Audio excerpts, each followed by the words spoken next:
Hello there App Supply viewers, my name's Peter and I've got a hands-on video for you. This time it is with Soul Historica. This is a Kemco RPG, I don't know if you can tell. Yeah! Raw! There you go. That's the 10th group. Ibis, how many are there left? Let's see. According to, and you know what? You can read this at your leisure. There's a pause button if you're really interested in finding out what's happening here, but I'm going to give you the brief summary. Basically, you are fighting monsters, and you're in this village. You've got to kill them off. You're a knight. So, really cool control method, really simple control method. Just tap where you want to go, and it's based on, you know, tiles. It's a tile-based RPG, JRPG, so yeah, like you move by squares. It's not entirely accurate, but that's cool because it doesn't need to be. Here we are, we found the monsters. I don't know if you can tell, but I've played this before. That's it, the last group of monsters. There we go. Cool. Right, so now we're going to get into a battle. We could watch the tutorial if we like, but we're going to skip the tutorial because I'm going to explain it to you. So there are different kind of attacks and options that you can choose in the battle system. There's movement, depending on where you are, where your party actually is, will affect how much you can defend, how much attack you can, how well you can attack, that sort of thing. So you can move about if you like. There is skill.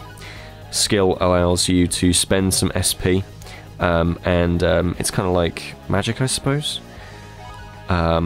There is items, so balm, angel feathers, you know, items, you know what they're about.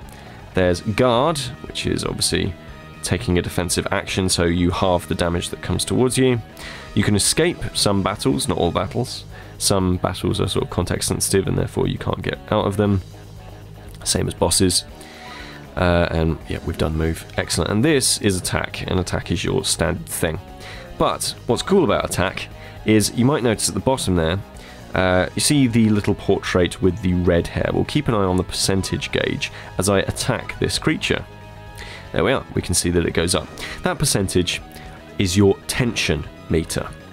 Tension is really cool, and it's one of the main differentiators of this game against other JRPGs, in so much as the higher the tension you have, the more damage you can deal out.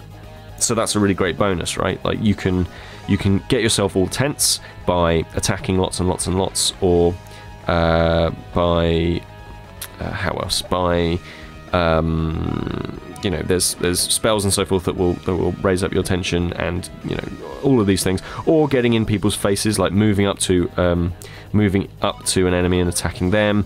Being in close combat gives you a higher tension meter, and yeah, so it will give you better damage. But if somebody does healing, puts healing items or healing skills on you, you'll actually heal less. And so you can raise your tension and be like an unstoppable berserker, but if you get damaged, you won't be able to heal yourself very well. So that's kind of the payoff that you have there. And here we are. Here are the results. You know, that's what happened basically. I've got a whole bunch of XP, and I'll level up. It's a JRPG. You know how JRPGs work. They flashed out of existence. So Ibis tells you that, you know, mission accomplished. Basically they are a pair of hunters / knights who are defending cities and realms and that sort of thing. And there's a king, I believe it is, who is very good at predicting when monsters will attack. Flawlessly, in fact. But nobody's really questioning it because they're not really allowed to, and this guy is just about to explain. Olber, yeah, Olber his name is about to explain, hey, you can't talk like that, you can't question how good this person is, because that's desertion, essentially. That's naughty. And here's Eris. Great job, you guys. She's a healer. She helps knights heal in the battlefield. However, and she's about to explain this, she's actually taken a risk, really, to come out and help us, because she doesn't have what's called a soul cage. And you might have noticed in the battle that soul cages are these little spinning boxes that are by you, and essentially if you die, your soul is not lost forever, and that's really important. So there's a bit of mysticism in this game. She's also got a thing for York, who is our main character here. They both have, because they're going out, so that's lucky, isn't it? And Ibis is your sort of, I don't want to say tomboy, but she's kind of portrayed as a bit of a tomboy in this, and she runs off and they're going to have a hug. Like, there's a joke, basically, that I've just skipped over about how there's, like, she gives the best hugs, and I want a hug, and then she goes, oh, I don't want a hug, and then she goes, but you're going to give me a hug. Yeah. Humour. Not brilliant humour, I must admit. So it's cool character portraits, but again, they're not really showing much emotion or anything like that. It's quite basic in its visual style. The top-down 2D stuff is okay, but it looks a lot like other Kemco RPGs. It looks like a lot of other JRPGs. It could be any JRPG, I suppose. But I think, you know, there's the people who buy every single Kemco game. I think this is going to suit them just fine. And there are people who are looking for 16-bit JRPGs and, you know, and like that kind of visual style, and this absolutely plays to them. I'm being taught all about... let's skip the explanation. There's a lot of text, as you can tell. I've had one battle. This is the start of the game, and we always show you the start of these Kemco games because we don't want to spoil anything. We don't want to get too far. We want to kind of give you something that's like, oh, maybe this is a story for me, and I'm giving you the synopsis. But yeah, so I could have had them explain how soul cages work. But basically, you get materials throughout your travels, these like gems. I think they're called soul gems, and if you add them to your soul cage, you can change your character class. You know, you can be a warrior or a medic or a magic user or whatever, and so you can actually change each of their character types, which is kind of cool. And you can also improve the way that they work. You can improve their attack or their healing or defense and that sort of thing. So there's quite a lot of flexibility there as well, and that's kind of cool, right? Like, we're in this town, and it looks nice, it looks neat, it looks like a 16-bit JRPG. It's not massively complicated or clever. This is the one thing that I sort of looked at and went, the overworld map is a bit rubbish. Like, it looks really basic and boring. And these attack screens sometimes just look really dull. Which is a bit of a shame.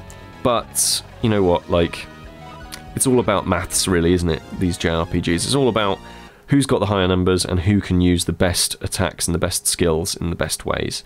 So obviously I've got a third person in my party, and it looks like I might be able to get more in the future or swap them out or do whatever, but yeah, this map. Oof. And there's a map on the left-hand side. You can save the game, you can do all this good stuff, and keep playing and find out what happens. Supposedly, according to the App Store, which I'm just looking at the moment, there is kind of a branching storyline.